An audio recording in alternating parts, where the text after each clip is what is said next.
Hey, Alex. We both live in Texas, right? We do. What's Texas known for? Steers? And another word we won't say. No, I was thinking Texas more. is known for lots of things. Texas is known for a particular attitude. Yeah. Yeah. I was thinking more, you know how I like to start every episode by talking about the weather? Sure. Texas is known for hot weather. Hot weather, yeah. Heat. Heat changes everything, doesn't it? In a good way, bad way?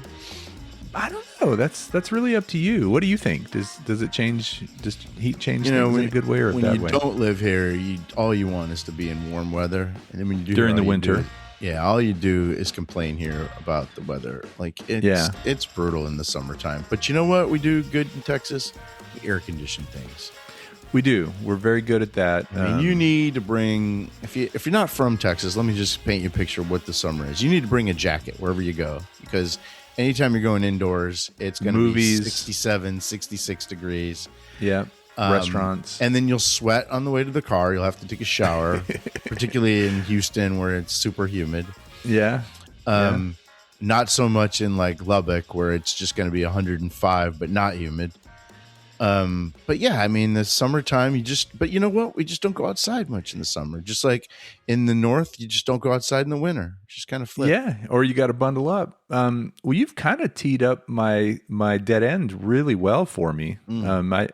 I was hoping to go somewhere in that direction and you took it, man. I want to talk about the year we graduated from college or right thereabouts, like the early 90s. I think you graduated in 1992. 91, and I graduated in 92.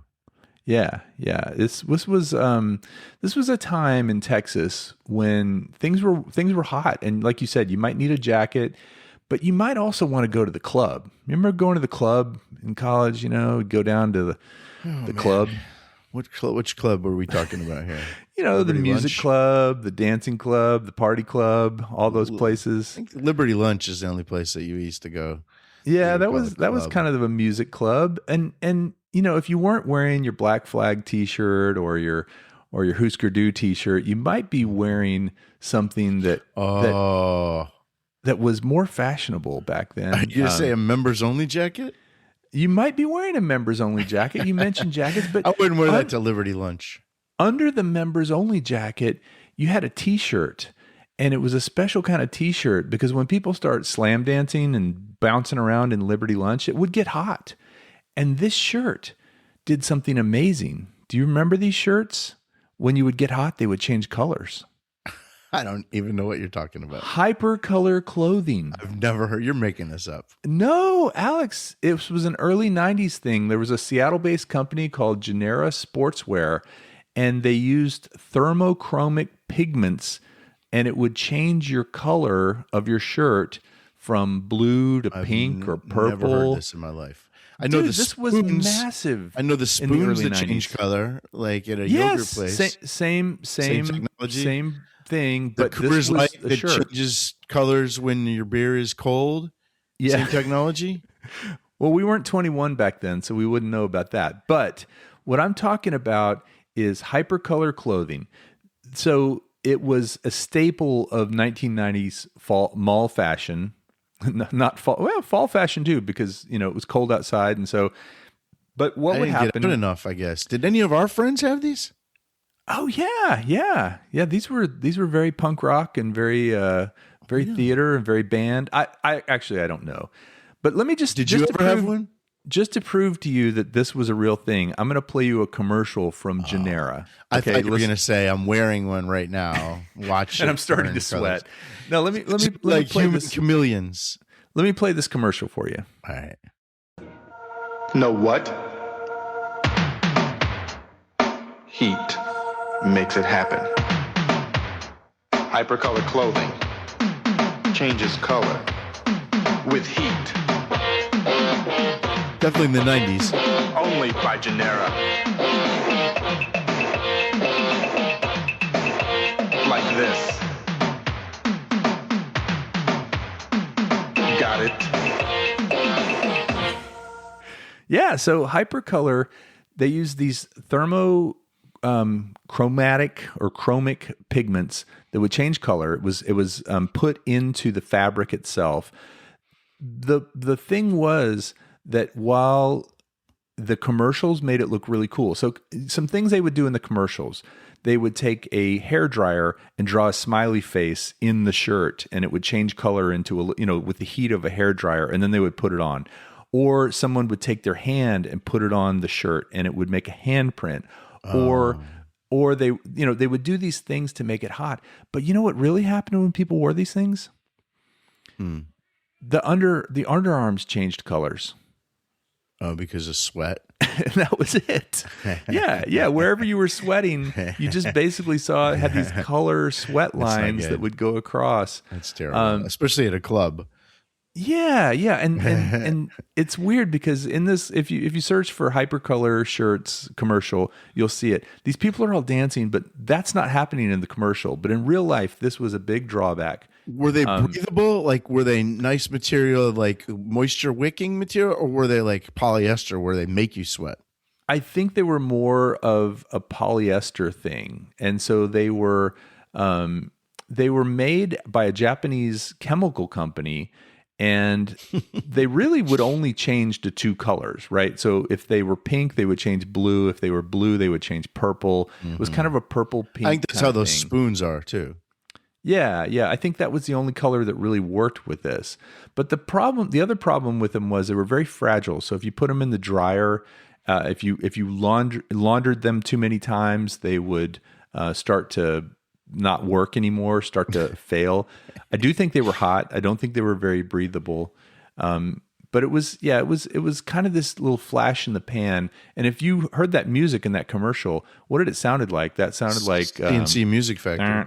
Yeah, exactly. It was really a snapshot of 1991, 1992. And now these days, people are selling these things on eBay for quite a bit of money, especially if they still work. So if you go onto eBay, you'll see these pictures of them with handprints and stuff in them. And it was something that only lasted a little while, and people tried to bring it back. As a matter of fact, a Texas company called Farrah Manufacturing and tried to bring it back in the early 2000s, but that didn't work out very well. Ironically, CNC Music Factory had a song called "Gonna Make You Sweat." They should have like tried to rip that song. That's right. Now I want to talk a little bit about these thermochromes. They were the same thing that were used in mood rings. They were, and we've done an episode about mood rings. Sure. So if you're interested in that, I like things that change color, I guess. Sure, check that out. They would, temperature would cause them to change color. And the trick was to get it to go into the fabric. And they used, actually, another episode we're going to talk about, Scratch and Sniff. They used microcapsules that were just tiny micrometers, and that was what they used to bind with the fabric. Just like the microcapsules that would bind with the paper in Scratch and Sniff, similar thing, but instead of giving off a smell, it would change colors, or at least I don't think it gave off a smell. You know, for the last 10 years, I've been hearing about nanotechnology, and that the next thing that we should expect maybe in the 2030s is a lot of things where we could paints with nanotechnology, for example. So we would be able to change the color of our room with paint to have nanotechnology. We would be able to change the color of our room just You'd have an with app an app on your phone that would just be, I don't want white walls anymore. Let me have blue walls, or at least maybe for this party, let me have red walls or whatever. Wow. Or even car paint. They could say you would buy like a neutral, every car would have the same neutral paint. And then you decide what color you want it to be when you get home, and you just change it with an app. And you could change it every day. Change it every day. Be hard for the cops to find you, I think. Right. If anybody spot a red Chevy Camaro, oh, well, this is a blue Chevy Camaro. Sorry. But it seems like that the fact that they've been working on that a long time, I think that's something that people do like the idea of, is being chameleons. Yeah. Would you buy a car that you could change? Would you pay extra for a car that you could change the color of?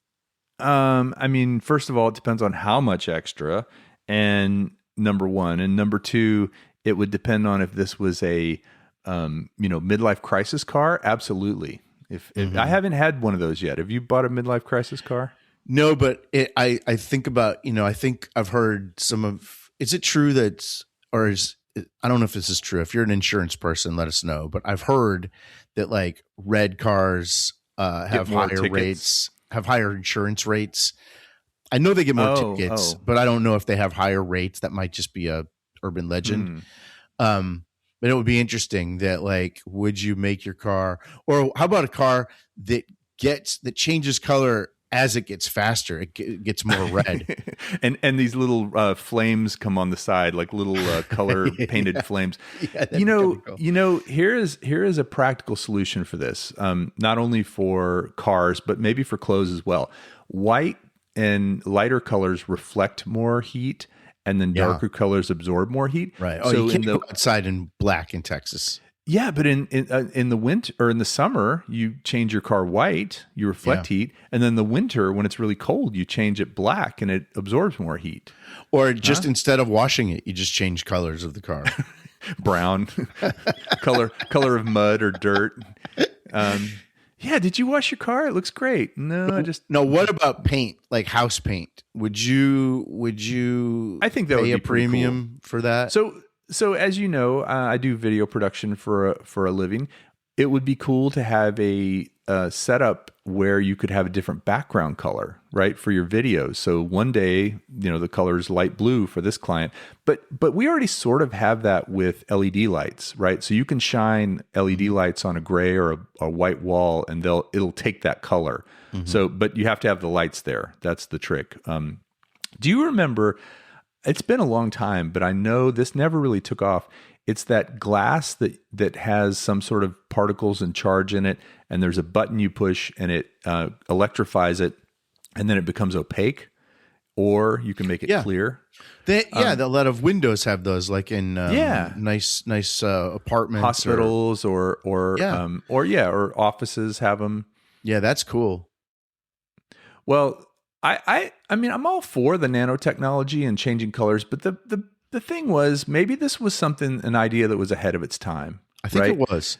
And the concept was solid, but the execution wasn't there. The technology wasn't there to make it more durable, to give you more color options, and also to know the difference between, a cool handprint on your shirt and pit stains that are pink. Well, it kind of reminds me of a lot of times when we talk about technology and inventions, I always think of the phrase, it's a solution looking for a problem. Right. What problem were they trying to solve? Is the ideal world that I would have one shirt? Well, it was marketed to teenagers, right? And it was supposed to be fun. It was interactivity, right? And you could create little patterns on other people.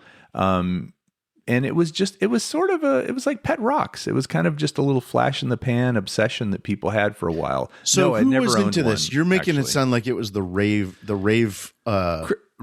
crowd that was into this, but not junior high kids. This was Katrina Rhodey.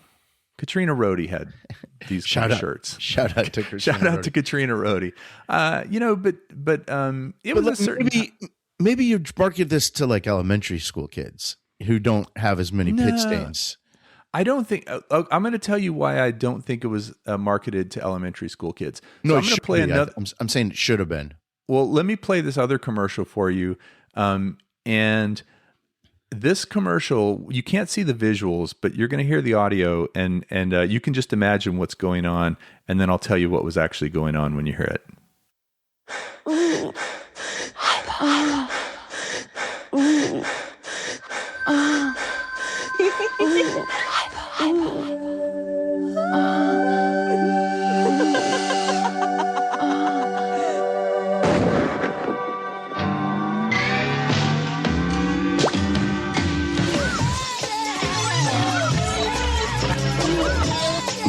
West Hypercolor.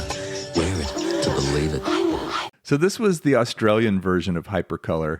The breathing at the beginning, while it sounds quite, titillating in the sound of it, it's somebody breathing on one of these shirts and making it change color. And then the little gunshot sound, that's somebody with a hair dryer. They were drawing faces on the shirt, and then they aim it at the camera, and then I don't know. It's a crazy commercial. Like, I think kids would be into that. I think kids would be into like arty shirts like that. It's like the tennis shoes that have the lights in them, right? The heels that light up. I think they marketed it to the wrong crowd. Well, I guess part of the thing is kids don't sweat as much, maybe, right, as adults do.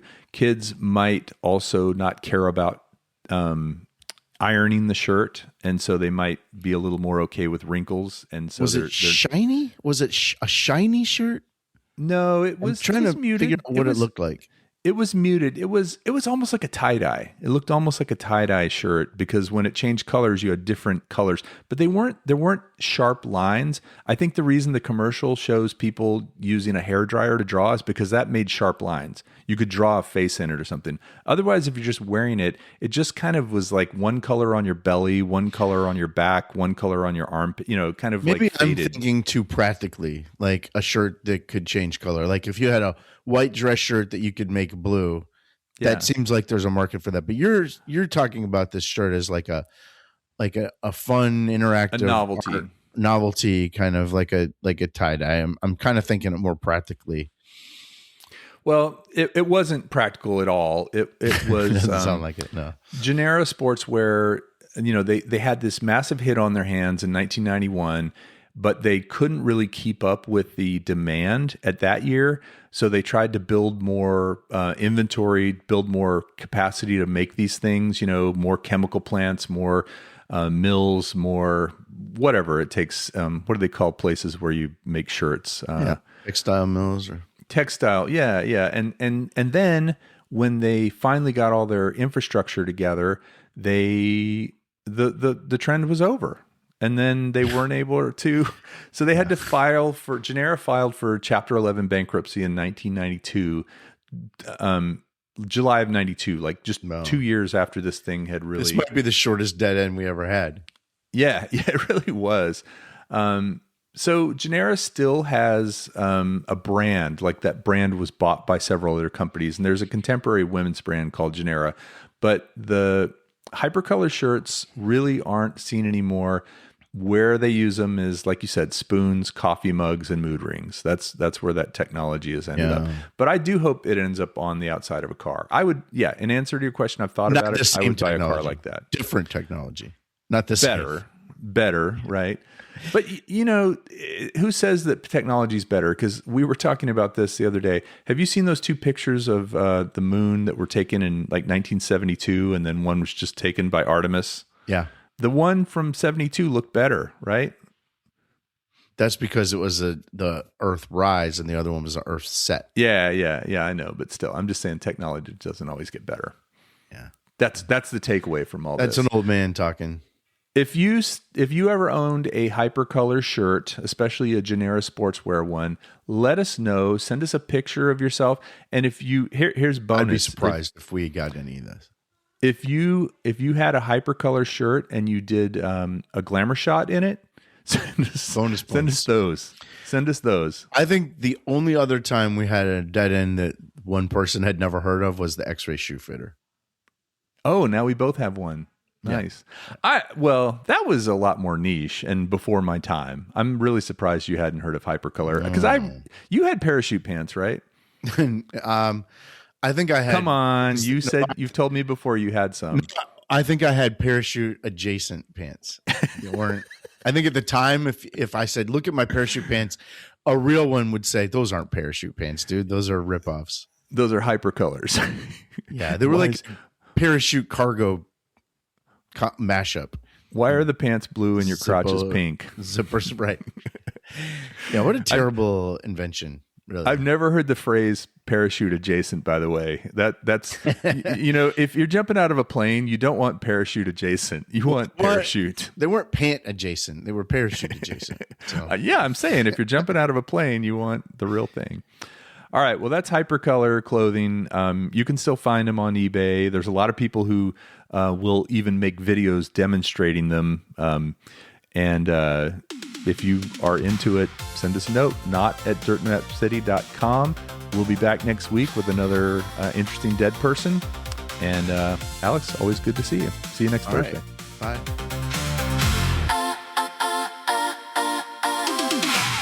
Hit the mall on a Saturday, paper out, money in my hand, window shop swagger in my walk. I'm the freshest in the land. Found that shirt on the front display, changes color in the sun. Thought I'd glow like a superhero. Mom said, fine, just get one. Hypercolor heartbreak. Thought I was the coolest kid in school, but it only changed under my arms. Hypercolor heartbreak, yeah. The joke was painfully cruel, 'cause the magic only worked where I drooled. Sweat through my pits like a fool. First day back in the hallway, flexed hard by the lockers. Hey, tried to will my chest to change, but my body had its own way. Crush walked past in a scrunchie. I waved like a total mess. Her eyes went straight to my armpits, 2 bright circles on my chest. Hypercolor heartbreak. Thought I was the coolest kid in school, but it only changed under my arms. Hypercolor heartbreak, yeah. The joke was painfully cruel, 'cause the magic only worked where I drooled. Sweat through my pits like a fool. All the ads said color blast. They forgot the stains come fast. All my friends in normal tees. I'm a walking heat map. Help me, please. Try to hide it with a flannel, tied at the waist like TV teens. But every time the gym bell rang, those spots lit up lime green. Oh no. Hypercolor heartbreak. Thought I was the coolest kid in school, but it only changed under my arms. Hypercolor heartbreak, yeah. I was the punchline in homeroom, 'cause the fashion that I thought was fire just circled the truth like a bloom of gloom under my arms, like a fool.